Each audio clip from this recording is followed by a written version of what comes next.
Libere Deus. Somente os muito corajosos podem embarcar na jornada espiritual, e somente aqueles de grande força e visão podem esperar continuar nesse caminho. Há cerca de 20 séculos atrás, o Mestre deixou claro que o caminho era reto e estreito, e são poucos os que entram. Isso é verdade, confirmada pelo fato de que, até o presente, muito poucos foram capazes de permanecer e continuar a seguir o caminho espiritual. Não é fácil superar a superstição, ignorância e medo, e apesar dos prejuízos e primeiros fracassos, firmar-se na busca de novos horizontes. Não podemos adotar novas ideias enquanto ainda nos prendemos às desgastadas crenças do passado. Devemos renunciar aos nossos velhos conceitos. É aqui que entra a coragem e a ousadia. É preciso coragem para deixar para trás tudo que provou ser insatisfatório em nossa experiência. É preciso coragem para olharmos para nós mesmos objetivamente e perguntar: eu adorei sinceramente a Deus? Em alguma medida eu vivi minhas convicções sobre Deus? Quando nos voltamos para a busca de Deus, deveríamos ser firmes o suficiente para perguntarmos a nós mesmos: estou satisfeito com as respostas às preces que foram dadas ao mundo? Acredito que a verdade que foi revelada é toda a verdade que existe? Ou eu estou buscando por algo desconhecido, exceto por uns poucos místicos que vivenciaram a verdade, tentaram transmitir seu conhecimento, muitas vezes falharam e então seguiram seu caminho? A herança do homem é a liberdade espiritual, e se a revelação de Jesus não nos ensinou outra coisa, então somos designados para viver na plena liberdade do Espírito como filhos de Deus e não como prisioneiros da mente e do corpo. Liberdade não é uma condição da mente e do corpo, mas da alma. Se não acharmos nossa liberdade na alma, então só encontraremos limitação e dependência em nossa vida. A liberdade não pode ser dada a uma nação ou a uma raça. Ela deve ser primeiro realizada no ser individual, e aí sim ela poderá ser compartilhada com aqueles que necessitam dela. Nada externo a nós pode nos limitar ou deter, pois nossa liberdade deve primeiro acontecer em nossa consciência, e isso ninguém pode impedir, porque afortunadamente ninguém pode ler nossos pensamentos, olhar em nossa consciência ou saber o que passa por nossa alma. E tanto é assim que, seja lá onde estivermos, em casa, na rua, no trabalho, podemos realizar essa transição da escravidão dos sentidos para a liberdade da nossa alma. Tudo isso acontece dentro da nossa consciência. Há aqueles que reclamam que não podem encontrar essa liberdade porque não têm tempo, mas não há falta de tempo, isso é apenas uma desculpa. Outros dão a desculpa da falta de dinheiro, outros falta de visão e audição, mas todas são desculpas, meras desculpas. Algumas pessoas reclamam que não podem estudar a sabedoria espiritual porque não podem comprar livros, mais uma desculpa. As livrarias públicas desta nação e de muitas no mundo são cheias de livros e ensinamentos de todos os tipos. Leva apenas uns poucos minutos para telefonar e saber quantos informativos e livros inspiradores existem numa biblioteca e em lojas de livros usados. Quem usa essa inabilidade de comprar livros como desculpa para não estudar só está tentando fugir de ser ensinado ou garantir que não será ensinado. A liberdade é alcançada dentro de nós e não depende de tempo, dinheiro, saúde ou relacionamentos, nem mesmo estando sujeito a países que fizeram leis contra a religião. O que eu quero dizer é que, se estamos presos pelo pecado ou doença, por qualquer forma de limitação, seja física, mental ou moral, financeira, a liberdade é nossa, desde que queiramos romper esses padrões.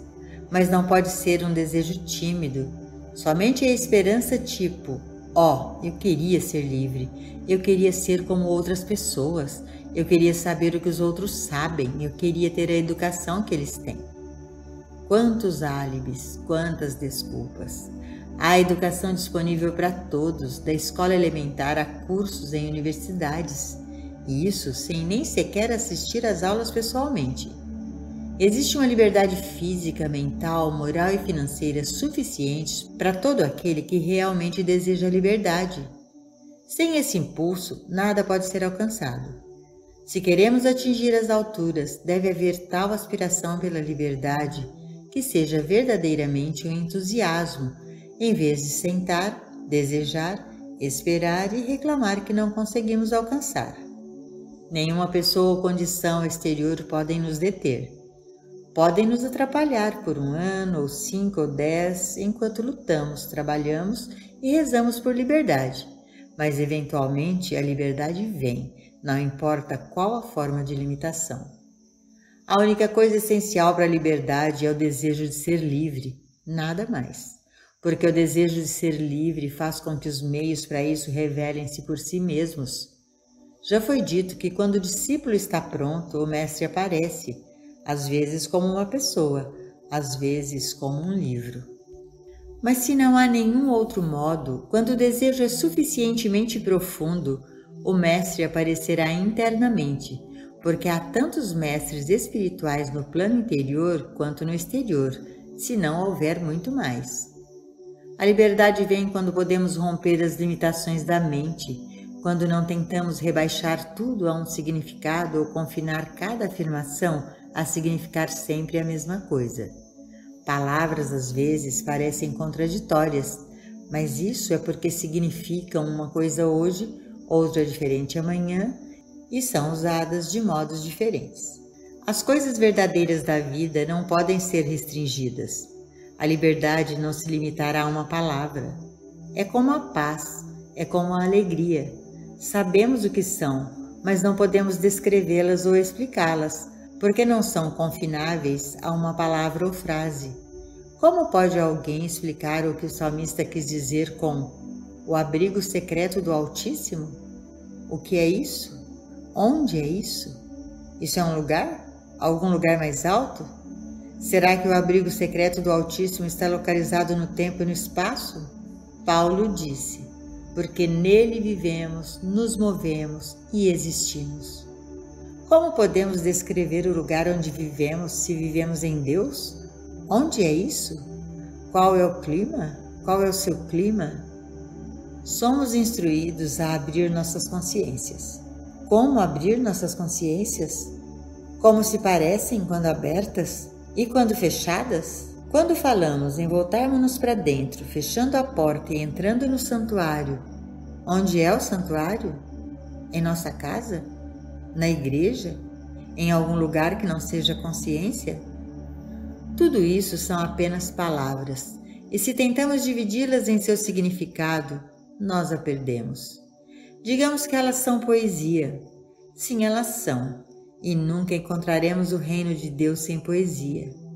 Devemos deixar a imagética e a poesia ter seu caminho em nós, e não tentar confinar a nós mesmos nos significados literais das palavras. Libertemo-nos das limitações de palavras prontas e preces prontas e aceitemos a poesia e as imagens da alma. Aceitemos nossa liberdade em Deus, sem perdê-lo por analisar e dissecar cada palavra. Por muitos anos eu procurei uma palavra com a qual pudesse capturar o que eu tentava ensinar. E isso durou muito. Eu não a encontrava. O que chegou mais perto de expressar o significado que eu queria foi a palavra Cristo.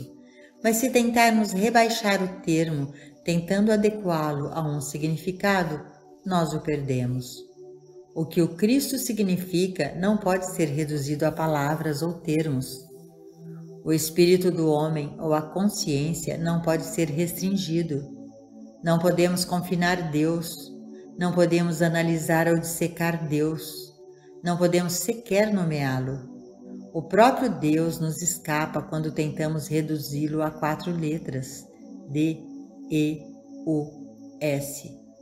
A alma do homem é livre, a consciência do homem é livre.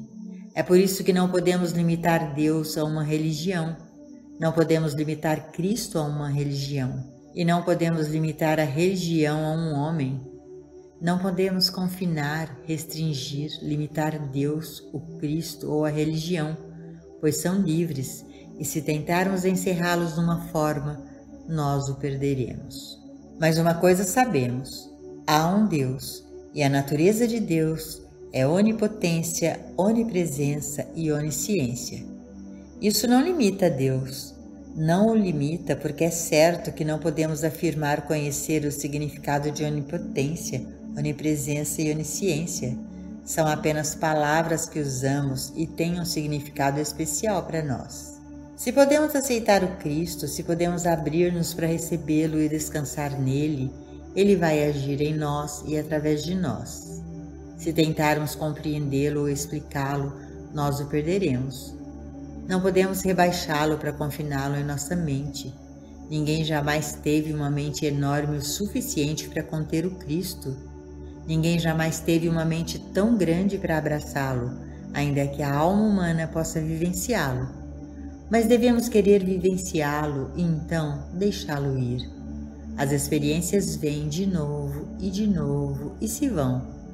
Quando vão, deixamos que se vão.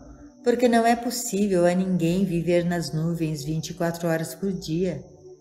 A quem muito foi dado, muito será cobrado. Então, quando recebemos um raio dessa luz espiritual, temos que descer até o vale e compartilhá-la com outros que a procuram.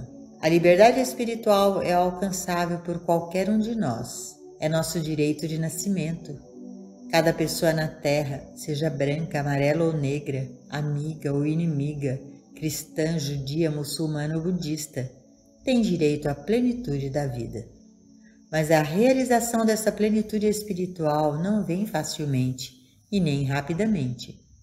A questão principal é se o desejo por isso torna-se o significado final da vida, ou se estamos querendo realizá-lo somente em nosso tempo livre, porque ela não vem desse jeito. Isso envolve esforço e dedicação. E por que então não desfrutamos dela? Somente por causa de nossa ignorância de Deus e ignorância de nossas preces, pois quando conhecemos Deus como Ele é, quando compreendemos como rezar e rezar sem cessar, descobrimos que nenhum dos males da terra podem chegar até nossa morada, até nosso abrigo. Isso requer firmeza e ousadia para liberar Deus, reconhecer que não conhecemos Deus e que não sabemos como rezar. Isso requer a coragem de considerar o antigo como feito e buscar o novo, provando que podemos viver como as crianças de Deus, como o templo de Deus, glorificando-o. O primeiro tanto de coragem é reconhecer que nunca realmente oramos a Deus. Ao invés disso, sempre oramos a um conceito de Deus, um conceito vindo de nossos pais, igreja ou de livros. Entretanto, não foi Deus que foi revelado a nós. Se Deus tivesse sido revelado a nós, estaríamos agora vivendo como filhos de Deus e nossas preces seriam respondidas desde há muito tempo. Ninguém pode negar que na presença de Deus há plenitude de vida. Quem seria tão presunçoso de negar que, onde está o Espírito do Senhor, há plenitude e liberdade, liberdade de todas as discórdias da vida? A menos que neguemos isso, devemos estar dispostos a admitir que é verdadeiro. E se é verdade, teremos que confessar para nós mesmos: não conheci Deus. Eu conheci e aceitei um conceito de Deus para o qual tenho rezado. Mas esse conceito de Deus é apenas uma imagem em minha mente, um pensamento, uma crença, uma ideia. Admitir isso requer coragem. Se Deus é infinito, deve ser autoevidente que Deus não pode ser contido dentro da mente, a menos que continuemos acreditando que um conceito de Deus em nossa mente é que seja o Deus infinito. Se o Espírito de Deus estivesse tão próximo de nós para estar dentro da nossa mente, seríamos realmente as crianças de Deus e, como tal, seríamos separados desta terra. Mas ao invés de termos o Espírito de Deus, temos somente um conceito de Deus, um conceito que supõe Deus como um homem de longas barbas brancas, sentado em uma nuvem, ou um homem pendurado na cruz, ou uma centena de conceitos diferentes. E o que fazemos? Oramos para essas imagens em nosso próprio pensamento e esperamos receber respostas delas. É isso sensato? É isso razoável? Nenhuma imagem que possa ser concebida na mente jamais será Deus. Nenhum conceito de Deus elaborado pelo homem tem o poder de responder preces. Então não será o primeiro passo a ser tomado pelo buscador o reconhecimento de que Deus é grande demais para ser abarcado pela mente e pelo corpo? Não farás para ti nenhuma imagem. Não te curvarás a elas e nem as servirás. Qual a diferença se a imagem esculpida for externa a nós ou uma imagem no pensamento? Continua sendo uma imagem esculpida que nós mesmos escavamos em nosso pensamento. Desistamos das imagens gravadas. Não tenhamos mais imagens de Deus e nem crenças do que Deus é. Ninguém sabe o que Deus é, mas se pensamos em Deus como onipresença, estamos livres de conceitos, porque se Deus é, Ele tem que ser aqui, lá, em toda parte. Não há lugar onde Deus não esteja, ou Ele não seria o ser infinito. Se pensamos em Deus como onipotência, não estamos construindo uma imagem de Deus. Estamos simplesmente afirmando que Deus é o único poder que existe, o Todo-Poderoso, o poder onipresente. Se pensamos em Deus como onisciente, aí também não estamos construindo uma imagem de Deus no pensamento. Estamos simplesmente reconhecendo que não poderia existir Deus se sua natureza não fosse inteligência infinita. Infinita inteligência, todo o poder, toda a presença. E ainda assim, não temos uma imagem no pensamento. Não estamos criando um Deus à nossa imagem. Definitivamente, todo o conceito de Deus que temos precisa ser descartado. Toda imagem, toda crença. No momento em que pensamos na onipotência, onipresença e onisciência, não temos tempo, espaço ou local, e nem há qualquer tempo, espaço e local onde possa haver a ausência de Deus. Alguns podem gritar: vocês levaram meu Senhor para longe, onde o enterraram? Oh, sim, nós fizemos. E esse é um lugar saudável para se estar, o lugar de onde o Senhor foi tirado de nós. Mas era mesmo nosso Senhor? Ou era nosso conceito do Senhor que foi tirado de nós? Não pense nem por um minuto que cada um de nós não é culpado por ter criado um Deus.